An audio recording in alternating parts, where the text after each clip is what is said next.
I want to talk to you today about House File 802. Maybe your district already addressed this with you, but I wanted to provide some additional detailed information that was shared with us from IASB. As you may recall, Governor Reynolds signed a bill into action in May related to diversity and inclusion training for employees and students. There's been a lot of guidance on how this may impact districts and teaching staff, and recently, the Iowa Association of School Boards, the Iowa State Education Association, and the School Administrators of Iowa shared a document designed to provide additional insight on this bill. Today, I'm going to be going over this document with you. Your administrator or superintendent may have already shared the actual document with you. In the bill itself, a statement reads that House File 802 requires school districts to ensure that curriculum and staff training do not teach, advocate, encourage, promote, or act upon specific stereotyping and scapegoating. You may be wondering, how do they define those terms?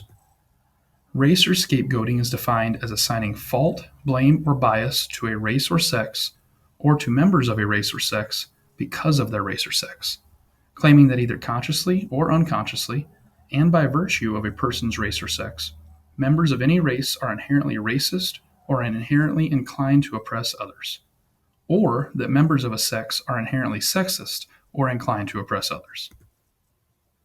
Race or sex stereotyping is defined as ascribing character traits, values, moral and ethical codes, privileges, status, or beliefs to a race or sex, or to an individual because of the individual's race or sex. Those definitions are listed directly on the bill itself and the FAQ. Referring back to those definitions may help clear up some of the confusion for us as educators when we think about the potential impacts on our schools and on our work. In the bill, it states that training is prohibited in the area of some specific and defined concepts. We as educators need to have awareness and understanding of the 10 concepts listed. So what are those specific, defined concepts that are prohibited and listed in House File 802? The first prohibited concept states that you cannot state that one race or sex is inherently superior to another race or sex. You cannot state that the United States of America and the state of Iowa are fundamentally or systemically racist or sexist. This does not prohibit teaching key portions of our shared history as a country. This includes teaching that factors such as slavery were fundamental in shaping how our federal government was designed, or actual racist or sexist policies that were implemented by the United States or by the state of Iowa. You may not say that an individual, solely because of the individual's race or sex, is inherently racist, sexist, or oppressive, whether consciously or unconsciously. The intent of this messaging is really important. You can still teach concepts like implicit or unconscious bias, but you can't state that bias is caused by or due to an individual's race or sex.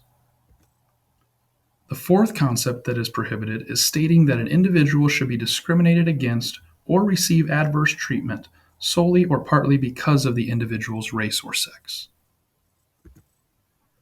In your lessons, trainings, or conversations, you cannot state that members of one sex or one race can not and should not attempt to treat others without respect to race or sex. This concept allows for training and curriculum that shows historical success or historical shortcomings related to this. As an example, it is permissible for training to discuss whether taking a colorblind approach has resulted in more equitable achievement among students of varying races and genders. The sixth concept says that you cannot state that an individual's moral character is necessarily determined by the individual's race or sex. Think back to the definition shared at the start of this video, as this may help you think through this concept a little more. The seventh concept limits you from saying that an individual, by virtue of the individual's race or sex, bears responsibility for actions committed in the past by other members of the same race or sex. The bill is very clear that this should not be taught either in training or curriculum. However, if you walk away from a training or lesson and feel this way, that does not mean there was a violation of the law, assuming that the concept was not explicitly taught. The eighth prohibited concept says that any individual should feel discomfort, guilt, anguish, or any other form of psychological distress on account of that individual's race or sex. What that really means is that you can't teach that individuals should feel distress, but it doesn't prohibit that feeling as a natural consequence of discussing difficult concepts. Just like Concept 7, If you walk away with that feeling, but the concepts were not explicitly taught, that is not a violation of House File 802. The ninth prohibited concept states that you may not state that meritocracy or traits such as hard work ethic are racist or sexist, or were created by a particular race to oppress another race. Again, this is where the intent of the message is really important. While you can't teach a specific concept, the law does not prohibit teaching or discussing whether that concept resulted in oppression of another race. If questions come up from an employee or a student during the discussion on whether that was the intent of the concept, the speaker may respond to that question. The last prohibited concept states that any other form of race or scapegoating or any other form of race or sex stereotyping is prohibited. You can tell that's a little vague, and it's meant to be that way. The Department of Education guidance states that this provision is implicated only if an individual is expected to feel discomfort, guilt, anguish, or any other form of psychological distress because of that individual's race or sex. Those feelings can come up and are allowed to come up under this bill when talking about difficult things. This bill does not prohibit those natural feelings. What it does prohibit is assigning blame to individuals or saying that you should feel some way because of your race or sex. So wow, it's a whole lot of information, and you might be wondering, what does that really mean to me as a teacher or as an employee of a district? I'm going to go over some specific questions that have been asked that you may be wondering about or may be relevant to your work. The first question that may apply to your work asks, does House File 802 prohibit an educator from indicating their own preferred pronouns or inviting students to express their preferred pronouns? The answer is no. House File 802 does not prohibit an educator from sharing their preferred pronouns or from inviting students to express their own preferences. Another question says that our U.S. history courses cover topics including slavery and redlining.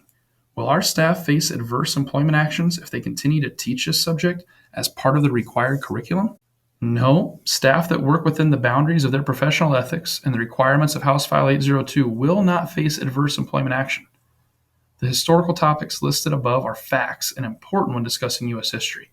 It is not the intent of House File 802 that our nation and our state's history not be taught. House File 802 explicitly states that the law is not intended to prohibit the use of curriculum that teaches the topics of sexism, slavery, racial oppression, racial segregation, or racial discrimination, including topics related to the enactment and enforcement of laws resulting in sexism, racial oppression, segregation, and discrimination.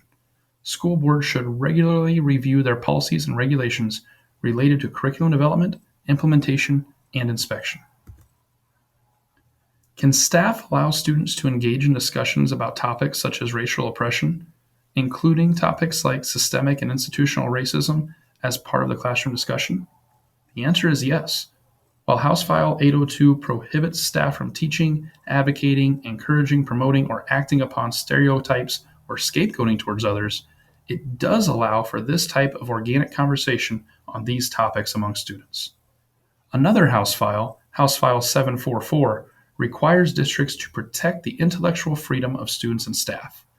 Generally, this requires an educational environment that encourages the sharing of a diversity of viewpoints. What's really important is that the environment created is one where students with different views feel heard. These may even be unpopular views, but the students still feel safe and heard in the classroom. Another question that comes up is, our district wants to provide mandatory training on equity to all licensed employees. How can we do this?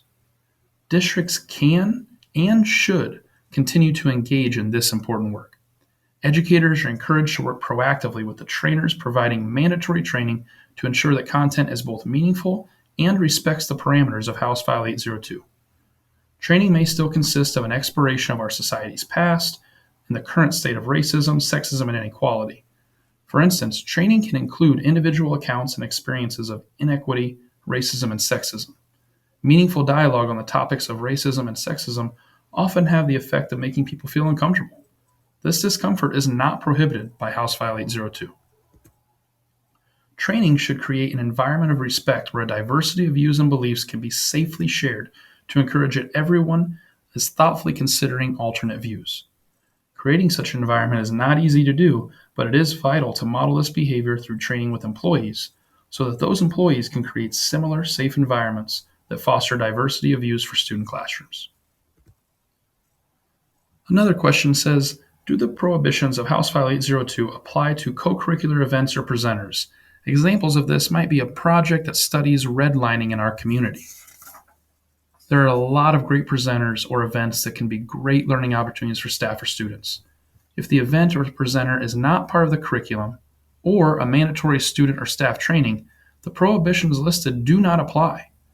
Co-curricular events or presenters that are voluntary may address specific defined concepts. You might be wondering, how do individuals make complaints if they believe district employees have violated any portion of these laws? Well, parents and other people are encouraged to follow their school district's board policies on employee complaints and grievances. While each district is different, typically these policies will require the parent to start at the lowest organizational level for voicing their concerns. For concerns related to the curriculum, most districts have policies in place for parents to voice concerns about that curriculum. A lot of info, a lot of different things that we have to be aware of as educators, and reading through the FAQ document in its entirety is highly recommended. You can also find the actual bill through a quick Google search. Having knowledge of current legislation and the impacts it may have is both beneficial for your district and yourself as an individual. When reading through the FAQ, there are several other specific questions with guidance from a team of lawyers who created this document for us.